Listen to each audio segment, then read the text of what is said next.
Nah, ini mejeng merpati yang sedang giring keras nih. Ini ada si putra petir yang lagi giring keras tuh. Putra petir, terus ada si raja pukul. Raja pukul nakal juga. Terus merpati yang ketiga ada si rampok.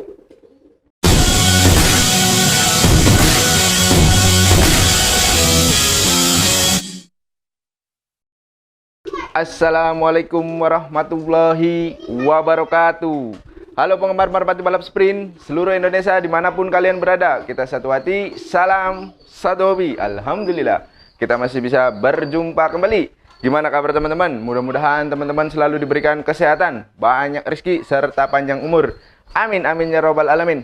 Oke teman-teman, di video kali ini requestan nih dari siapa tuh namanya ya? Aduh lupa.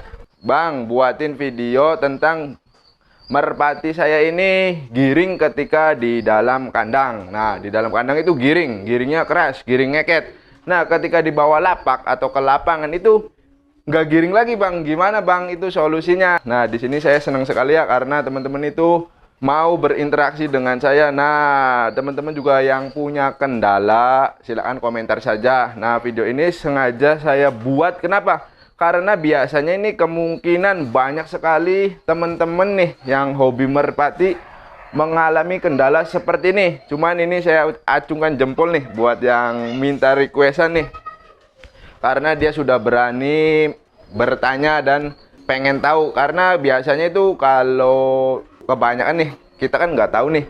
Kita itu malu-malu untuk bertanya. Sebetulnya jangan malu-malu. Nah, untuk khusus di channel ini nih, teman-teman silakan yang punya keluhan merpati nih, merpatinya giring kendor, giringnya gak keras, mau giringin merpati, teman-teman silakan komentar saja sebanyak mungkin. Nanti insya Allah saya buatin videonya selengkap mungkin. Nah, dan mudah-mudahan videonya bisa mendapatkan manfaatnya. Nah, seperti apa, bagaimana caranya agar merpati kita itu di dalam kandang giring keras, giringnya ngeket. Nah, ketika dibawa keluar pun giring keras. Yuk saksikan terus video saya. Yang baru hadir, subscribe dulu dong biar kita bisa berteman.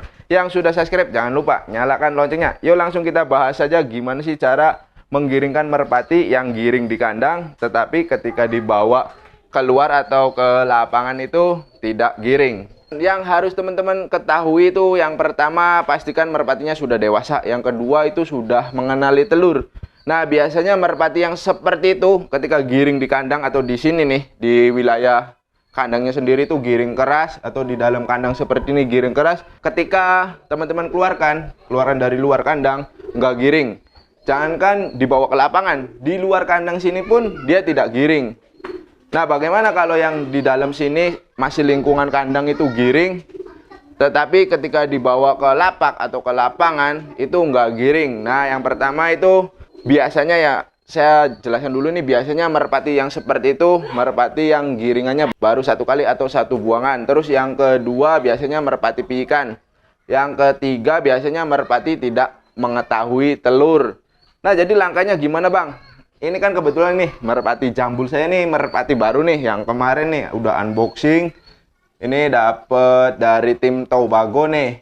Nah, nanti saya praktekkan juga biar teman-teman itu bisa mencontohkan atau mempraktekannya juga. Jadi kalau merpati seperti itu tuh semuanya umum. Cuman mungkin teman-teman hanya lihat ketika main di lapak itu merpatinya sudah jadi atau sudah giring juga. Ini kan merpati baru nih. Kebetulan ini pas juga nih. Merpatinya itu masih piikan. Nah, teman-teman bisa lihat sendiri nih. Ketika saya beli nih di kandang lama itu di tim Tobago, lumayan responnya bagus. Nah, kenapa di sini kayak gini nih? Tuh. Nah, banyak juga teman-teman yang beli di pasar tuh, belinya giring, ketika dibawa ke rumah nggak giring. Mungkin seperti ini. Jangan panik, teman-teman. Ini normal alami. Jadi, kalau merpati itu membutuhkan adaptasi. Saya keluarkan saja nih. Tuh, ininya juga bunyi ngek. Ini giring atau enggaknya saya juga kurang tahu karena sudah satu harian. Nah, lihat tuh nggak respon. Respon nih. Nah, masih giring. Sip. Nah, mantap. Nah, pastinya teman-teman merpatinya seperti ini nih. Tuh, si jambul ini apa namanya? Giringnya ketika di pemiliknya itu keras. Nah, ketika di sini kan seperti ini. Nah, itu juga sama halnya ketika di kandang giringnya keras. Terus ketika dibawa ke lapangan nggak giring, bahkan malah ada yang pulang ke rumah. Nah, solusinya bagaimana Bang? Saya kasih lihat dulu, tapi ininya tuh, ini masih piyikan lar 1 nih. Nah, tuh masih piyik. Nah, kalau piyik seperti ini kan belum pernah bertelur nih. Ya wajar seperti ini, nggak usah khawatir teman-teman tuh. Nah, saya contohkan dulu seperti ini ya. Tuh, jadi nggak giring nih. Waktu di kandang sana itu giring. Sama halnya nih teman-teman. Ketika giring di sini, terus dibawa ke lapangan, sama nggak giring. Nah, kita coba keluarkan di sini dulu. Nah, ini buat contoh dulu. Nah, saya simpan di sini. Set. Nah, seperti ini. Nah, terus saya akan contohkan satu pasang merpati lagi nih. Ini ada merpati pos saya nih. Nah, saya ambil aja langsung. Nah, ini merpati posnya nih. Oke, mudah-mudahan masih giring.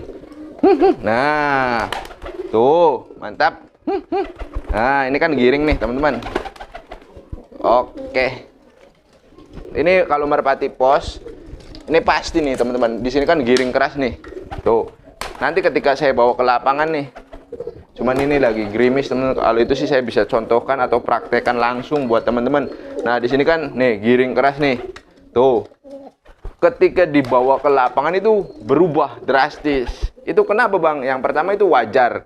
Yang kedua, kalau ini merpatinya anggap saja sudah normal ya. Jadi sudah pernah bertelur, sudah pernah mengerami telur, giringannya pun sudah banyak. Itu kita perlu adaptasi lapangan. Adaptasi lapangan itu gimana sih Bang? Jadi untuk adaptasi lapangan itu, merpati kalian ketika baru datang ke lapak atau ke lapangan, ini merpatinya yang jantan kalian simpan di sini. Nah, seperti ini. Dibiarkan dulu di lapangan nih. Ketika nyampe nih, ini kan semua ini dibawa saya ke lapangan. Jadi biarkan dulu ini merpatinya seperti ini.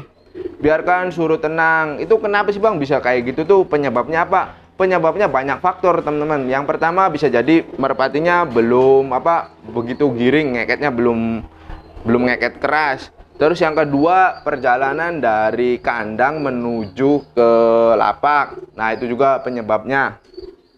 Terus yang ketiga, stres biasanya karena merpatinya itu kaget dengan suasana baru. Nah, langkahnya itu gimana Bang? Biar merpati saya itu bisa dimainkan di lapak atau di lapangan itu gimana? Jadi biarkan seperti ini dulu, nunggu sampai si jantan itu mematuki si betinanya di dalam kandang. Nah, biasanya kalau rata-rata yang merpati yang masih piyikan, terus belum pernah bertelur, belum pernah mengerami telur, dia ketika suasana baru tuh, dia nggak fokus ke betinanya. Dia fokus ke sekeliling lingkungannya. Jadi di lapangan tuh dia ngeliat ke sana, lihat ke sini. Nah, fokusnya ke situ, tidak fokus ke betinanya. Nah, teman-teman itu harus lakukan namanya pengenalan situasi dan kondisi. Nah, caranya dibiarkan seperti ini dulu, biarkan. Nah, ini merpati juga berbeda-beda, teman-teman. Ada yang cepat, dia beradaptasinya itu cepat. Ada yang membutuhkan waktu yang lama, ada. Jadi setengah jam dia baru fokus ke betina. Jadi jangan dikeluarkan dulu ya, ingat nih. Jadi biarkan, nah setelah matuk-matuk seperti ini, ya teman-teman kan baru datang nih, bisa ngopi-ngopi dulu, ngobrol-ngobrol dulu dengan penghobi lain. Atau tungguin aja, diem, ditungguin, set, biarkan. Nah setelah merpatinya itu sudah mematuk-matuk si betinanya, nah seperti itu tuh. Nah kan dia udah fokus ke betina nih. Berarti dia sudah nyaman atau sudah tidak takut lagi dengan kondisi barunya. Nah, barulah teman-teman keluarkan si betinanya. Jangan keluarkan si jantannya dulu nih. Usahakan seperti ini dulu. Nah, kalau si merpati jantan ini ngerespon tuh seperti itu tuh, dia kan mau keluar nih. Tuh, baru teman-teman keluarkan. Tapi sabar nih seperti ini. Atau kalau ada penghobi lainnya bisa dipanas-panasin dulu tuh. Ini kan udah bagus nih, tuh. Si merpati pos saya ini udah ngerespon tuh. Wah, giringnya udah keras tuh. Semakin hari semakin keras ya, tuh. Nah, baru keluarkan seperti ini. Jangan buru-buru dimainkan. Biarkan dia keluar dari dalam. Nah, jangan diambil terus kita keluarkan. Jangan, teman-teman. Nah, setelah seperti ini, biarkan kayak gini. Ini juga sama tujuannya untuk mengenali lingkungan di sekitar dulu. Nah, baru seperti ini. Nah, tuh kan di sini aja dia seperti ini tuh. Dia nggak respon. Nah, biasanya merpatinya seperti ini, teman-teman. Kalau di beda ruangan atau di beda ruangan, di beda tempat itu pasti seperti ini. Nggak apa-apa. Nah, ini kan apalagi kalau banyak orang nih, dia pasti nanti panik terbang-terbang. Nah, usahakan lama di dalam kandang dulu biar dia mencium atau mendeteksi tempat baru. Nah, ini kan tuh lama. Nah, seperti ini. Nah, kalian bisa naik turunkan seperti ini. Nah, nggak usah terlalu banyak, jangan sampai terlalu capek. Nah, ini yang biasa saya lakukan ketika berpindah-pindah lapangan. Nah, setelah sudah seperti ini, ini pun giringnya kan kalau merpati pos seperti ini ya. Nah, udah jangan banyak-banyak. Kalian simpan di sini. Nah, perhatikan tuh. Biarkan merpatinya fokus ke situ dulu. Nah, nanti kalau yang biasanya kalau merpati yang baru, apalagi baru dibawa ke lapangan, dia pasti panik tuh. Ini kan panik tuh, walaupun di sini nah, dia kebingungan tuh. Biarkan dia fokus ke betina dulu. Nah, biasanya nanti turun kalau di tempat yang berbeda seperti ini terus dia banyak orang karena banyak penghobi, dia ketakutan. Dia kan udah fokus nih ke sini, udah mengetahui posisi betinanya ada di sini, ya itu baru dilakukan penerbangan tipis-tipis. Nah, kalau teman-teman merpatinya belum begitu giring, jangan sekali-kali diterbangkan. Apalagi yang merpati piikan. Nah, saran saya untuk merpati yang masih piikan, yang belum pernah mengerami telur, usahakan itu untuk melatihnya di dekat-dekat kandang saja dulu. Jangan dibawa ke lapak dulu atau ke lapangan dulu. Usahakan di tempat dulu. Latih di sini aja nggak apa-apa, dekat-dekat. Yang penting terbang sampai merpati piikan tersebut bertelur atau sampai merpati tersebut sudah mengerami telur atau sudah tahu telur. Ya minimal itu satu giringannya di dalam sini di lingkungan kandang itu. Nah, kayak ini kan nih si merpati pos saya, kenapa saya nggak bawa keluar walaupun masih deket di sini karena giringnya masih seperti ini, terus juga belum pernah bertelur di sininya. Jadi saya nggak berani walaupun deket nih di luar kandang situ nerbangin itu, saya nggak berani. Anggap saja ini sama halnya ya, ini merpati teman-teman nih. Karena saya belum begitu paham dengan karakter merpati pos juga. Tetapi kalau balap atau merpati kolong bebas saya berani. Contoh seperti ini nih. Ini kan sama aja baru beli nih. Tetapi ini kalau dibawa ke lapangan saya yakin ini nggak bakalan fokus ke betina. Untuk merpati kolong ini nih, si jambul, merpati jambul. Nah, tuh. Ini kan giring nih di sini nih. Ini kalau merpati yang seperti ini walaupun nggak tahu telur ya, belum tahu telur ini karena masih piikan. Ini saya berani ngelatih di luar kandang walaupun giringnya seperti ini nih. Tuh. Tetapi ini kalau saya bawa ke lapak kolong atau bawa main ke JTS itu otomatis ini akan berubah drastis. Untuk giringnya, untuk ngeketnya itu bisa jadi kalau mental merpatinya masih kurang terbentuk, dia akan kabur. Nah, tetapi gimana caranya agar merpatinya nggak kabur? Walaupun nggak giringnya berubah pasti. Sama halnya si jaguar tuh. Si jaguar ketika di kandang giring keras. Ketika saya ambil tangkap betinanya, dia nggak mau giring, takut. Dibawa keluar pun dia sendirian nggak giring. Takut juga. Nah, untuk langkah-langkahnya itu biasanya teman-teman harus memanas-manasi dulu, teman-teman. Kalau teman-teman memang nggak sabar ingin cepat, tadi poin yang pertama teman-teman lakukan. Setelah itu, nah merpatinya bisa dinaik turunkan saja dulu. Nah, nggak usah diterbangin, nggak apa-apa. Seperti ini. Nanti biarkan merpatinya itu mengenali lapangan di sekitar. Nanti besoknya baru dicoba diterbangkan. Jadi semua merpati itu hampir bertahap, teman-teman. Nggak seperti yang teman-teman bayangkan. Jadi, oh itu enak sih, punya isi itu kok bisa langsung diterbangin. Pindah ke lapangan sini udah jadi, ke lapangan sini mau. Dan dia nggak kabur, bahkan ada yang pulang.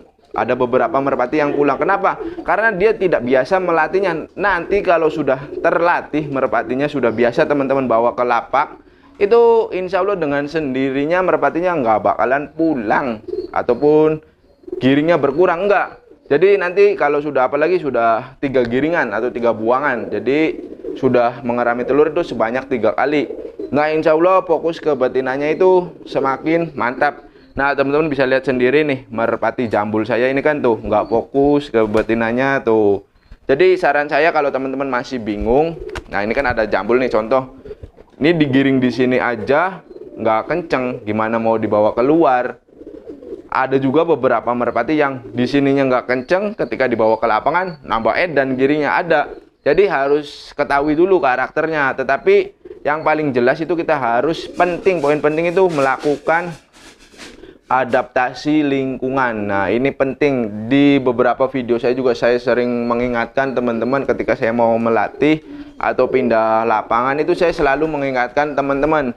Jadi sebelum melatihnya itu kita wajib melakukan adaptasi lingkungan. Nah, caranya bagaimana? Caranya kita biarkan di kandang selama kurang lebih, kalau merpati saya kan sudah biasa terlatih yang balap, itu 5 menit atau baru sebentar aja keliling-keliling dia matanya tuh ngelihat di sekitar, terus udah langsung fokus ke betina. Nah, baru saya mainkan. Nah, dimainkannya pun harus warning up dulu. Apa sih warning up itu? Jadi pemanasan seperti ini. Nah, naik, turun. Kadang-kadang teman-teman ini diabaikan ya. Ini penting teman-teman, karena waktu kapan ya, 1 bulan yang lalu si Jenius tuh, dia di sini giring. Ketika saya bawa ke lapak CTS itu tiba-tiba diterbangkan, dia muter. Untungnya saya melakukan pengenalan lingkungan, jadi muter pun dia masih ingat di kandangnya atau di tempat dia pertama kali datang, jadi nggak kabur. Alhamdulillah. Coba kalau saya nggak melakukan atau nggak menerapkan pengenalan lingkungan, pasti itu si Jenius bakalan kabur. Jadi alhamdulillah si Jenius kan nggak kabur, jadi dia masih bersekitaran di situ saja karena dia feelingnya sudah di situ. Pertama dia datang di situ, ya udah dia mau kabur ke sana nggak jadi karena dia masih ingat ketika dia pertama kali datang di situ. Jadi patokannya itu. Nah, tujuannya seperti itu agar merpati kalian itu nggak kabur. Kalau merpatinya yang di sini giring terus dibawa ke lapak sana nggak giring, itu sudah pasti otomatis merpati yang seperti itu giringnya masih jelek. Biasanya baru angkat giringan, terus teman-teman memaksakannya membawa ke lapangan. Terus biasanya merpatinya masih pijikan. Terus biasanya merpatinya merpati liar. Terus biasanya merpati yang belum pernah terlatih sedikit pun, seperti contoh ini. Nah, ini merpati pos saya. Tuh contohnya seperti itu. Jadi lakukanlah penggiringan yang benar dulu. Jadi dilatih dulu. Jadi nggak apa-apa teman-teman, lakukan terus. Walaupun nggak giring, nanti teman-teman nggak diterbangkan pun atau nggak dikeluarkan dari dalam kandang, nggak apa-apa, nggak jadi masalah. Yang penting merpatinya harus tahu lingkungan sekitar dulu. Nah, setelah sudah tahu, teman-teman bisa melakukan pelatihan seperti naik turun seperti ini. Tuh, ini kan baru 1 hari nih. Tuh, saya berani langsung keluarkan. Tetapi ketika merpati pos itu saya nggak berani karena saya tahu insting merpati pos itu lebih tajam pulang ke rumahnya ketimbang merpati ini, merpati kolong nih. Kalau merpati kolong sih dia lagi giring, dia nggak pikiran pulang. Dia fokusnya ke betina saja tuh. Jadi ya saya nggak khawatir, langsung dilepas juga nggak apa-apa walaupun giringnya belum begitu ngeket tuh. Tetapi kalau merpati pos beda hal lagi, bisa jadi auto hilang bahkan kabur. Nah, ini kan si merpati pos nih, anggap saja teman-teman nih sama dengan merpati pos nih, giring di sini. Terus tuh kayak gini giringnya bagus tuh. Nah, ini kan giring bagus. Ini maksudnya giringnya udah keras nih teman-teman kalau merpati pos ya. Ya terbangnya seperti ini. Kalau merpati pos sih wajar ya teman-teman. Tuh. Nah, karena dia mengandalkan insting pulangnya bukan dari terbang tuh. Nah, nah tuh. Ini kan giring keras nih. Jadi teman-teman mau nggak sabar nih mau dilatih ke lapangan. Jadi langsung dibawa. Gitu ya maksudnya. Dibawa. Nah, tiba-tiba pas nyampe di lapangan merpatinya nggak mau seperti ini. Kan aneh tuh. Nah, itu biasanya nggak adaptasi lingkungan. Terus merpatinya ya jenisnya merpati seperti ini pos, terus nggak fokus, belum fokus ke betina. Jadi yang teman-teman lihat tuh kalau di lapangan itu merpatinya sudah siap semua, sudah matang. Jadi sebelum dia membawa ke lapangan pun para penghobi itu dia melakukan pelatihan di sini dulu. Nah, kayak seperti ini merpati pos nih. Saya nggak berani ini bawa ke lapangan atau ke lapak manapun. Keluar pun saya terbangkan, saya nggak berani. Saya hanya berani lakukan seperti ini. Nah, tuh. Ini proses awal. Ini baik merpati pos, merpati balap, merpati kolong harus seperti ini dulu. Nah, tuh. Apalagi yang merpati pijikan nih. Nanti kalau sudah fokus ke betinanya nih. nggak terpengaruh di lingkungan di sini, barulah teman-teman coba dikeluarkan dari dalam kandang. Nah, itu pun masih wilayah kandang juga, jangan jauh-jauh dulu, karena nanti biasanya satu, giringnya ya seperti itu, berkurang, bahkan giringnya bisa hilang. Jadi hampir semua merpati teman-teman seperti itu, cuman ya nggak semuanya juga. Ada yang merpati dengan karakter bagus, ada. Jadi merpati piikan yang belum mengenali telur itu ada yang sudah jos, bahkan bisa dibawa ke lapangan ada. Tetapi kebanyakan kalau punya teman-teman barangkali kayak gitu, ya saran saya itu lakukan melatihnya seperti ini dulu nih, sampai bertelur. Nah, seperti ini. Tuh, ini kan tahap pertama berarti nih, yang punya teman-teman nih, yang dibawa ke lapangan gak giring, lakukan terus seperti ini, pelatihan. Jangan terlalu banyak, kalau sudah lelah, istirahatkan. Lakukannya sampai bertelur. Nah, setelah itu, teman-teman bisa setelah bertelur, mengerami telur, cabut telur, baru dibawa keluar. Di situ, di luar kandang, tapi masih dekat-dekat kandang. Luar, barulah terbangkan sedikit-sedikit pelan-pelan. Nah, sampai bertelur juga, seperti itu. Nah, setelah sudah bertelur lagi, cabut telur lagi, barulah teman-teman coba bawa ke lapangan. Dibawa ke lapangannya pun ingat harus melakukan adaptasi lingkungan ya. Jadi jangan dianggap sepele seperti itu. Nah, setelah adaptasi lingkungan, sama naik turun juga, warning up untuk peregangan otot. Kalau di orang itu, kalau sebelum olahraga kan kita melakukan pemanasan. Nah, kalau di merpati seperti ini. Nah, lakukan seperti ini. Ini tujuannya untuk peregangan otot juga, peregangan memperlancar peredaran darah dulu. Kenapa? Karena kalau kita langsung terbangkan itu biasanya cedera. Nah, cederanya itu tidak diketahui. Atau saya juga pernah mengalaminya tuh, merpatinya tiba-tiba keesokan harinya tidak giring. Jadi ada bagian tubuh merpati yang tidak saya ketahui, dia itu luka atau sakit atau memar. Nah, itu biasanya susah diprediksi. Saya sendiri pun itu bahkan aneh, kok merpatinya tiba-tiba nggak giring ya, ini kenapa ya. Nah, seperti itu. Jadi setelah sudah mengetahuinya, jadi penting ini warning up. Jadi melakukan pemanasan seperti ini, terus baru diterbangkan agar merpatinya besoknya itu bisa giring kembali. Nah, mungkin segitu saja teman-teman, mudah-mudahan bisa dimengerti dan dipahami ya, untuk mengatasi merpati yang giring di kandang, tetapi ketika dibawa ke lapangan atau ke lapak tidak giring. Nah, mudah-mudahan bisa dimengerti dan dipahami, mudah-mudahan juga bisa bermanfaat. Mohon maaf bila mana ada kata-kata yang kurang berkenan. Nantikan video terbaru dari saya. Akhir kata saya akhiri, wabillahi taufiq wal hidayah. Wassalamualaikum warahmatullahi wabarakatuh.